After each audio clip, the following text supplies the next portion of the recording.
Hey everyone, and welcome back. Are you tired of manually following up with clients after every interaction? In this video, I'll show you how to automate your follow-ups in GoHighLevel. First, log in to your GoHighLevel account and navigate to the Automations tab on the left-hand side.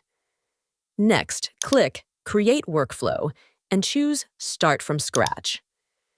Set your trigger based on client actions like form submitted or appointment completed, and click Save Trigger. This will start the follow-up sequence. Add actions such as sending an email, a text, or even a reminder for a call. Customize the message to keep it personal, then click Save Action. Run a quick test, and once you're satisfied, select the contact and click Run Test. Your follow-ups will now be sent automatically. And there you have it. Want to make client follow-ups effortless and boost your lead management? Start your free 30-day trial with GoHighLevel today. And be sure to schedule your kickoff call for a smooth setup.